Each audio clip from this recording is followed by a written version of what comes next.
Exode chapitre 7, les versets 8 à 12.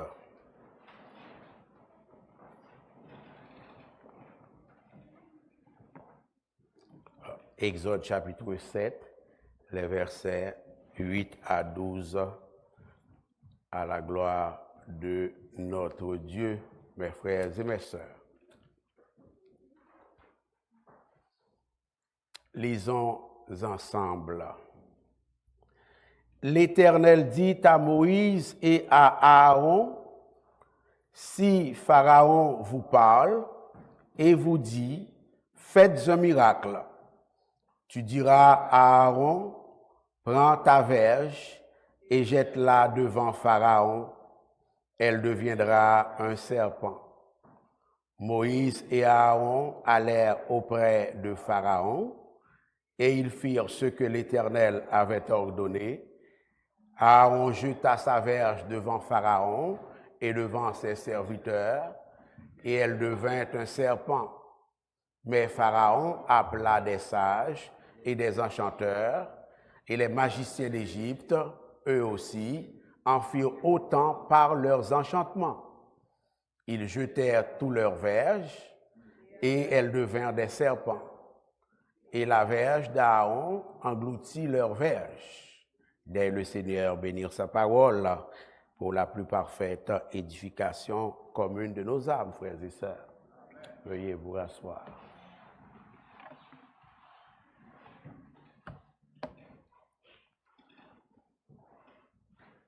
Un petit rappel de ce que nous avons considéré dimanche dernier, frères et sœurs.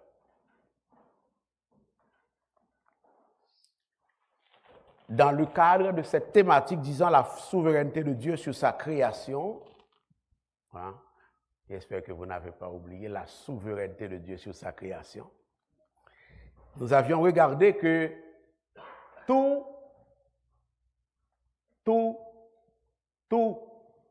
les êtres célestes, tous les êtres spirituels, tous les êtres invisibles, tous les êtres métaphysiques ont été créés par Dieu. Nous avions appris cela au jardin d'enfants. Nous l'avions appris à l'école du dimanche quand nous avions 4, 5, 6, 7 ans. Nous avons à continuer à l'apprendre jusqu'à ce que le Seigneur revienne nous chercher. Parce que c'est fondamental. Si cela devait pour être cessé, le Christ reviendrait. Tant qu'il n'est pas revenu, il faut continuer à en parler. Ça va? Amen. Ne vous y méprenez pas. En disant ça, on le sait déjà, on l'a déjà vu. Dans le spirituel, ça ne fonctionne pas comme ça. OK? Les trônes, les puissances, j'avais dit, les principautés, les dignités, les autorités, les dominations, les princes de ce monde de ténèbres, les esprits méchants dans les lieux célestes, en un mot, les bons anges comme les mauvais anges ont tous été faits par l'Éternel des armées. Nous avions regardé à cet égard Colossiens chapitre 3, les versets 16 à 17, et nous avions regardé aussi Jean chapitre 1er, les versets 1 à 4, frères et sœurs, où la parole dit toutes choses ont été faites par la parole, par Jésus-Christ. C'est lui la parole, c'est lui le discours incarné, c'est lui le logos incarné, c'est lui le verbe incarné, souvenez-vous-en. Et rien de ce qui a été fait n'a été fait sans Jésus-Christ. Tout a été créé par Jésus-Christ et tout a été créé pour Jésus-Christ, c'est-à-dire pour sa gloire. Je n'avais pas considéré le psaume 33, le verset 6 avec vous, en l'occurrence, mais c'est aussi un autre passage de l'Écriture sainte qui nous informe que le supra-sensible a été créé par Dieu. Où l'Écriture dit, les cieux ont été faits par la parole de l'Éternel et toute leur armée par le souffle de sa bouche.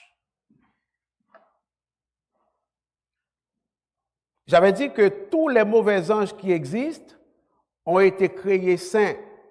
C'est bien important aussi de le comprendre. Quand des gens s'attaquent à notre foi pour dire comment ça se fait que Dieu a créé Satan, que Dieu a créé les démons. C'est important pour la doctrine qu'on comprenne cela. Ils ont tous été créés saints, purs, innocents, bons. Mais Satan, qui cherchait à se faire sans succès l'égal de Dieu, a décidé un jour de ne plus se soumettre à Dieu et s'est donc lui-même perverti. S'étant perverti, il est déchu, il est corrompu, frères et sœurs. Apparemment, Lucifer a été rejoint dans sa rébellion contre Dieu par un tiers des anges, selon Apocalypse 12, le verset 4. Nous avons étudié amplement, en détail, verset par verset, l'Apocalypse dans les dernières années, frères et sœurs. La parole de Dieu qualifie Satan, Lucifer, ci-devant l'ange de lumière. La parole de Dieu le qualifie de prince de ce monde. Jean 12, 31. De prince de la puissance de l'air. Éphésiens 2, verset 2. De Dieu de ce monde. 2 Corinthiens 4, le verset 4. De meurtrier et père du mensonge. Jean 8, le verset 44. L'Écriture, la parole de Dieu, l'appelle, le nomme aussi traître. Apocalypse 12, le verset 9. D'accusateur des croyants. Tout ceci, c'est pour vous amener à cerner la réalité de Satan, la réalité démoniaque, la réalité diabolique. Et l'Écriture le qualifie de malin, synonyme de mauvais, dans 1 Jean 5, le verset 19. Je me rappelle avoir également attiré votre attention sur le fait que le choix des démons, c'est-à-dire les anges qui ont suivi Satan dans sa rébellion, c'est un choix irréversible, dans le sens où ils ont fait ce choix-là sans possibilité de retour. Ce qui n'est pas le cas de l'homme. Et ils ont fait ce choix sans possibilité de salut, sans possibilité de réintégrer la communion de Dieu, la proximité de Dieu, frères et sœurs. Donc la rédemption leur est inaccessible. Ce qui leur est plutôt accessible, ce qui leur est plutôt réservé, c'est l'enfer éternel, ce que Matthieu 25, verset 41 décrit comme étant les temps de feu, frères et sœurs, mes bien-aimés. J'ai aussi attiré l'attention de la congrégation sur le fait que les bons anges comme les mauvais anges, ou alors comme les démons, sont sous le contrôle souverain de notre Dieu créateur, qui a créé toutes choses, y inclut ces démons, parce que Dieu est le créateur. Nous avons vu que la légion de démons de Matthieu 8, verset 28 à 34, qui habitaient deux démoniaques, les ont quittés, frères et sœurs, sans aucune résistance, dès lors que le Seigneur Jésus-Christ leur a ordonné de quitter les démoniaques, frères et sœurs. Et le Christ leur a permis, dans cette démarche d'exorcisme, le Christ leur a permis souverainement, eh bien, d'aller, comme ils l'ont demandé, je vous avais expliqué pourquoi, il y avait une apparence d'accord entre eux et le Christ leur a ordonné souverainement d'aller dans un troupeau de pourceaux, et je vous avais expliqué pourquoi, mes bien-aimés.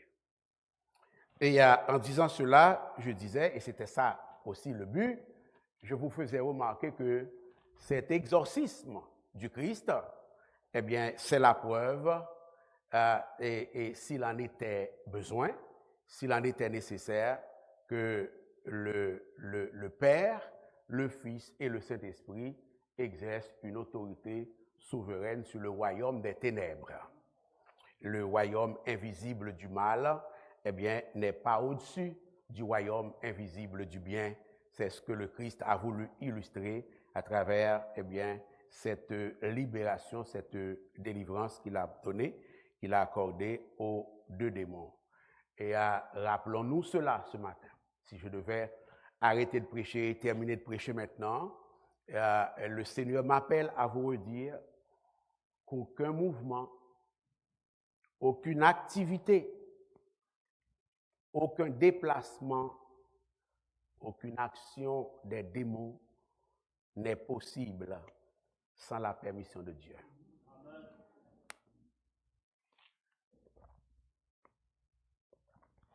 Aucun. Cela revient à dire ce matin que Dieu est capable d'assurer la protection de ses enfants en toutes circonstances. Dans Luc chapitre 10, le verset 19, le Christ est formel à cet égard-là, frères et sœurs. Lorsqu'il dit aux 70 disciples envoyés en mission, et le temps de verbe indique que cela ne se limite pas seulement aux 70 disciples, cela s'étend à tous les disciples après les 70 disciples dont vous et moi. Est-ce que l'Église est là? Je n'ai pas besoin d'entrer dans la langue originale pour raconter tout cela, mais le temps de verbe que nous voyons, je vous ai donné le pouvoir de marcher sur les serpents et les scorpions et sur toute la puissance de l'ennemi, et rien ne pourra vous nuire. Écoutez-moi, rien, le Christ dit, rien ne pourra vous, rien, rien, rien, rien ne pourra vous nuire. Et la parole de Dieu utilise, vous l'aurez compris, la métaphore de serpent et de scorpion. Tous des thèmes qui reviennent, qui réapparaissent dans l'Apocalypse pour décrire le diable et les démons. OK? Donc, serpent et scorpion ici signifient démons. OK? Ça va l'Église? Aucun démon ne peut vous nuire. Aucun diable racial ne peut vous nuire. Aucun diable guidé ne peut vous nuire. Est-ce que l'Église est là? Aucun. Aucun. La personne qui vous parle a eu à livrer des combats énormes contre le démon. Énorme. Et c'est là que j'ai compris que la parole de Dieu est certaine et véritable.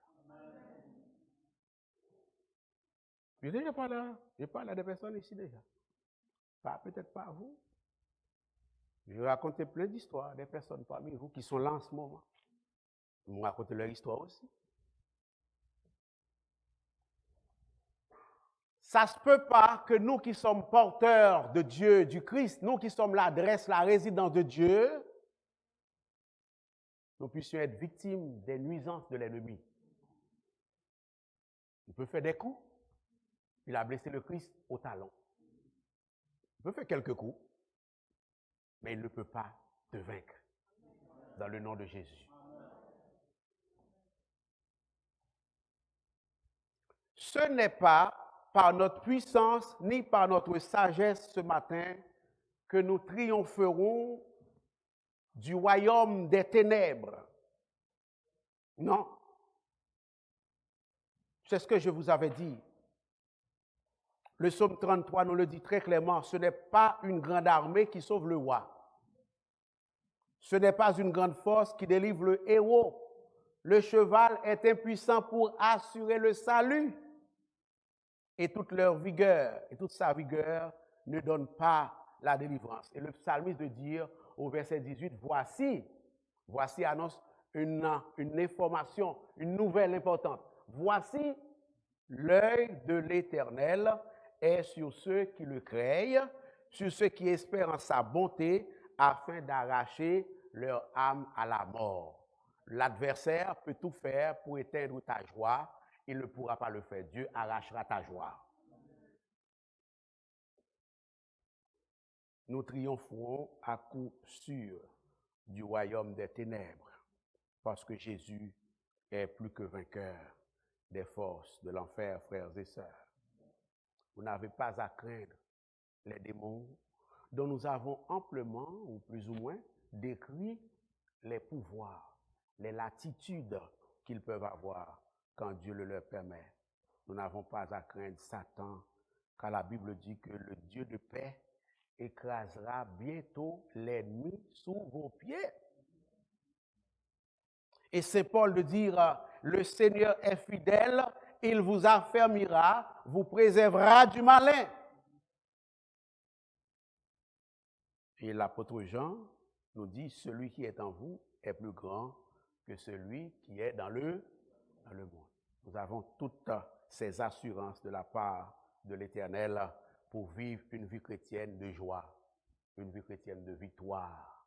Ne vous accablez pas outre mesure devant les assauts de l'ennemi, devant les assauts de l'ennemi du diable, des démons.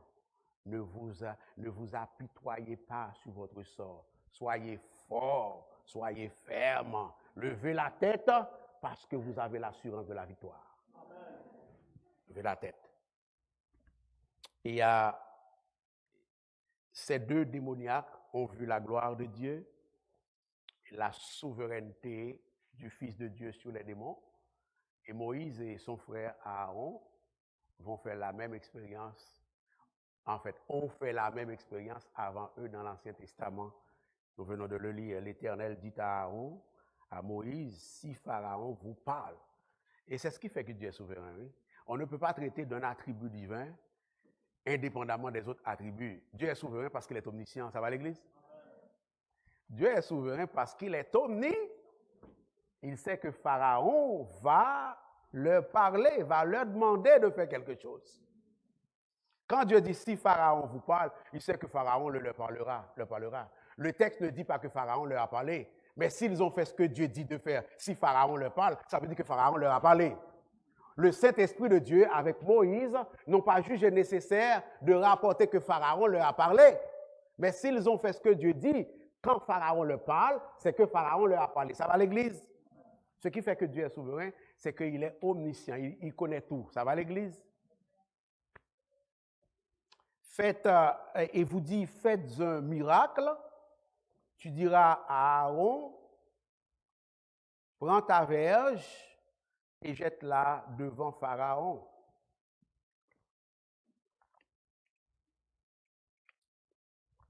Et Dieu de leur annoncer qu'elle deviendra un serpent. Moïse, au verset 10 du texte lu tout à l'heure, Moïse et Aaron allèrent auprès de Pharaon et ils firent ce que l'Éternel leur avait ordonné. Aaron jeta sa verge devant Pharaon et devant ses serviteurs, et elle, en parlant de la verge, devint un serpent. Au verset 11, mais l'Écriture dit, mais Pharaon appela des anges et des enchanteurs, et les magiciens d'Égypte, eux aussi, en firent autant par leurs enchantements. À savoir, verset 12, ils jetèrent tous leurs verges, et elles devinrent des serpents, et la verge d'Aaron engloutit leurs verges. Vous aurez compris, le bâton d'Aaron se transforme en serpent par l'arrêté divin, par la puissance de l'Éternel. Probablement, le Pharaon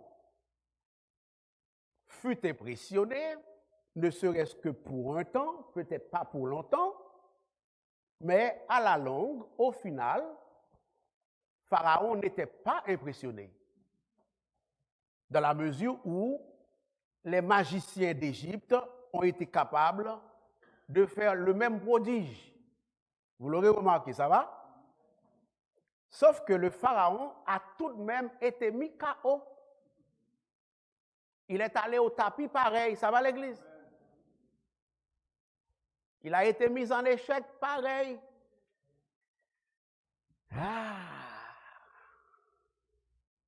Il a été mis en échec dans la mesure où le bâton, ou bien le serpent, comme vous voulez, appelez-le comme vous voulez, parce que c'est le serpent, le bâton qui s'est transformé en serpent. Le bâton, la verge d'Aaron, ou bien le serpent transformé à partir du bâton de la verge d'Aaron, a englouti, a dévoré, a avalé les verges, pas là cette fois-ci, les verges, les bâtons ou les serpents des magiciens égyptiens, ça va? Donc ça a été une égalité de très courte durée entre les dieux égyptiens et l'Éternel des armées. Pourquoi? Parce que c'est l'Éternel des armées qui a créé les dieux égyptiens.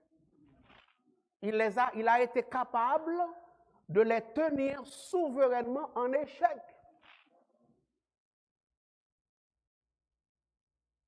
Il a été capable de les tenir en échec. Donc c'est l'échec de Moïse vis-à-vis d'Aaron, pardon, de Pharaon vis-à-vis de Moïse et Aaron ensemble. Mais au final, c'est la victoire de Moïse et d'Aaron ensemble. Mais au final, c'est l'échec des dieux d'Égypte versus le Dieu créateur de toutes choses. La supériorité de notre Dieu, sa toute-puissance et sa souveraineté sur Satan et les démons se rencontrent dans toutes les pages de l'Écriture, ou presque, frères et sœurs. Et nous savons que cette première démonstration de la souveraineté de Dieu sur les démons, à laquelle Moïse, Aaron, Pharaon et les dieux d'Égypte venaient d'assister, n'était qu'un début dans la suite d'une longue démonstration de la souveraineté de Dieu sur tout ce qui existe en Égypte, frères et sœurs. C'était le premier miracle qui allait être suivi de beaucoup d'autres miracles encore, frères et sœurs. Alors, ce que la parole de Dieu veut que nous saisissions ce matin, bientôt cet après-midi, c'est que si ça s'est passé comme ça, vis-à-vis des dieux égyptiens, ça se passera toujours comme ça, vis-à-vis des petits démons, des petits bacas, des petits satans, des petits diables guinéens qui vous tracassent. Est-ce qu'on est là? Qui tracassent les familles, qui tracassent la jeunesse, la drogue, les armes, crise migratoire, toutes sortes de problèmes dans le monde. La victoire est à l'Église. La victoire est au peuple de Dieu. Ça va à l'Église?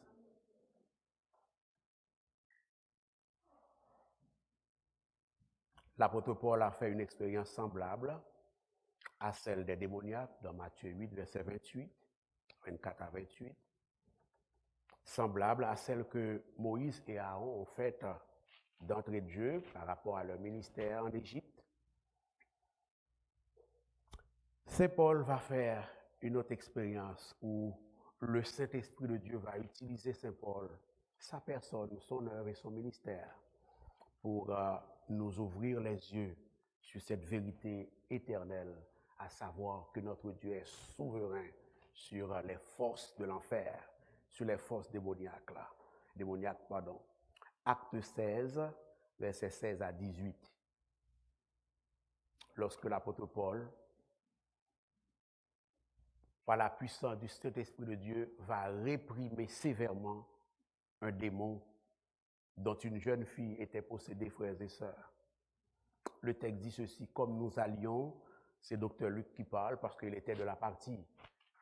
Et c'était un compagnon de ministère de Saint Paul avec Silas, avec Timothée. Il dit, comme nous allions au lieu de prière, une servante qui avait un esprit de python et qui, en devinant, procurait un grand profit à ses maîtres, vint au-devant de nous, dit docteur Luc, et se mit à nous suivre, Paul et nous. Elle criait, la jeune femme, « Ces hommes sont les serviteurs du Dieu très haut, et ils vous annoncent la voie du salut. » Elle fit cela pendant plusieurs jours, dit l'Écriture.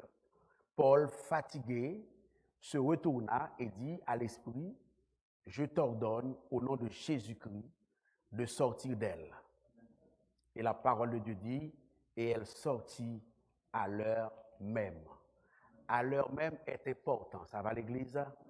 Il n'y a pas eu de résistance parce que Paul a parlé au nom de Jésus de Nazareth. Ça va l'Église?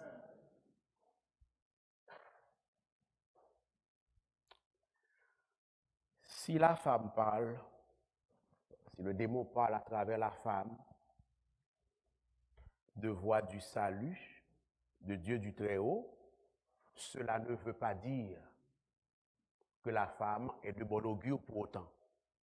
Elle n'est pas de bon augure. C'est l'adversaire qui l'utilise pour semer la confusion dans la mission, dans le ministère de Paul et de ses compagnons. Ça va?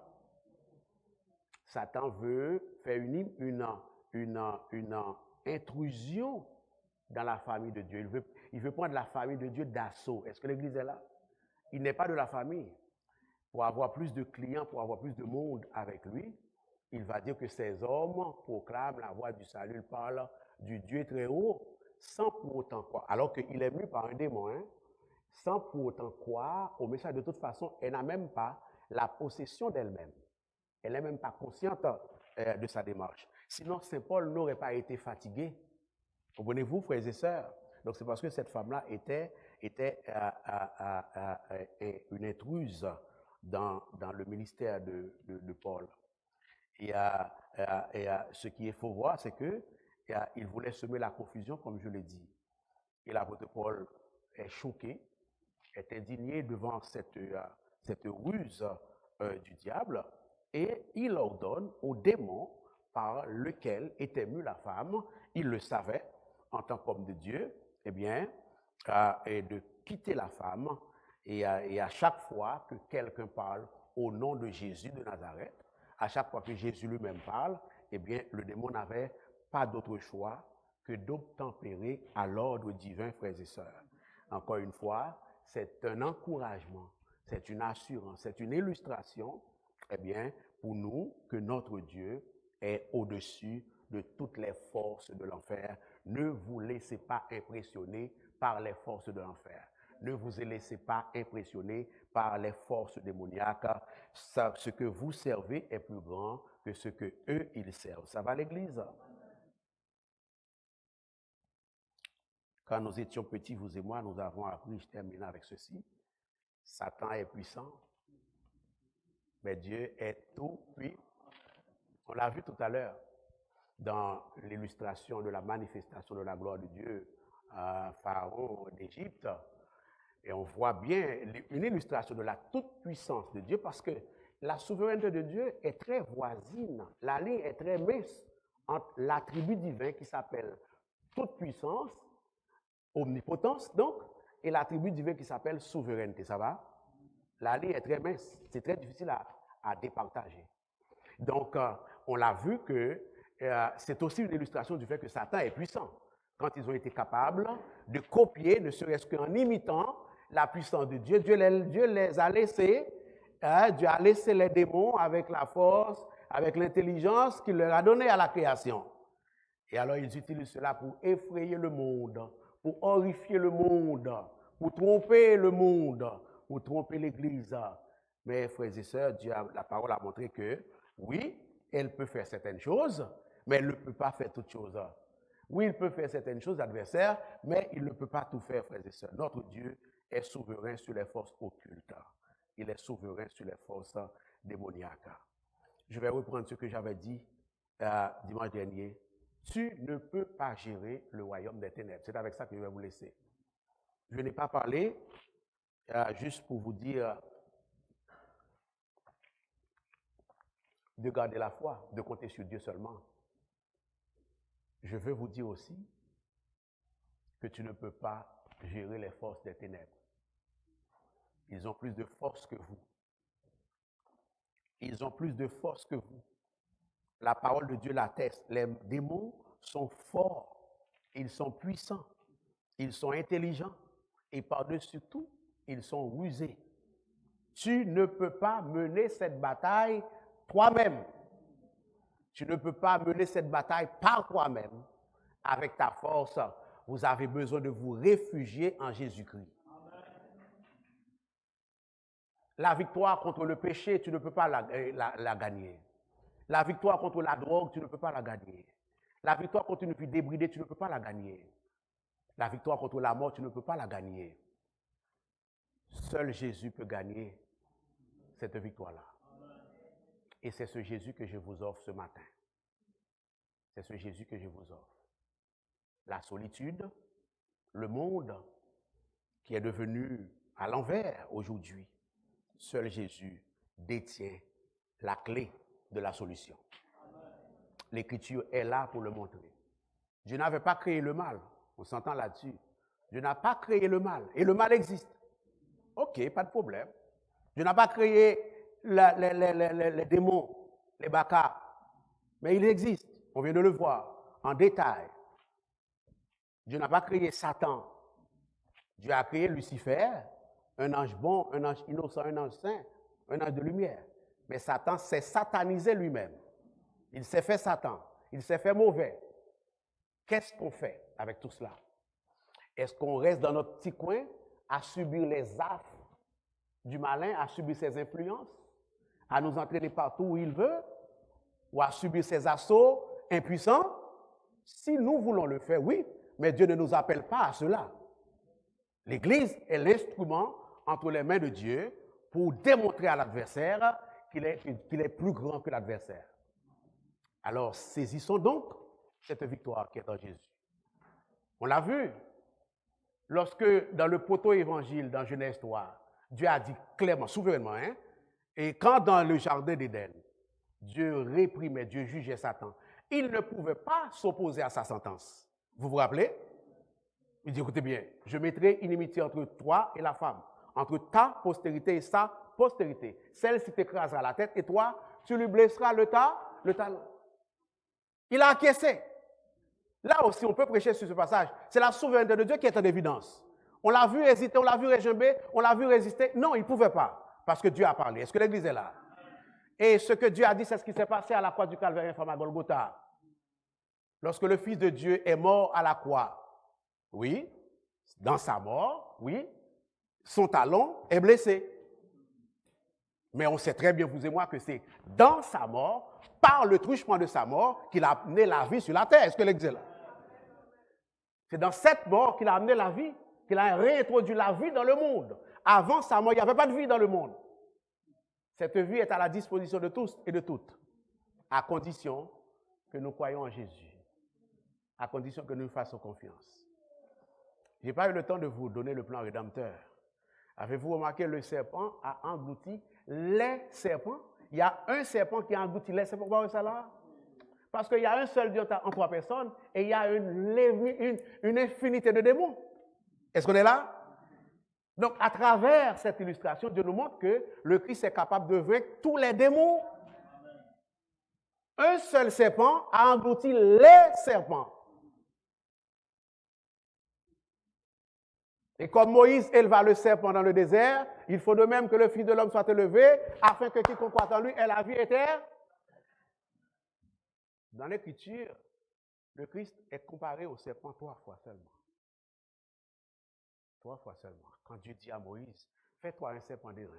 Et tous ceux qui ont été mordus par des serpents, en le regardant, et ils seront guéris. On se rappelle? 3 serpents, 3 fois. La vie éternelle est en Jésus. Je vous offre Jésus ce matin. Soyez bénis. Amen.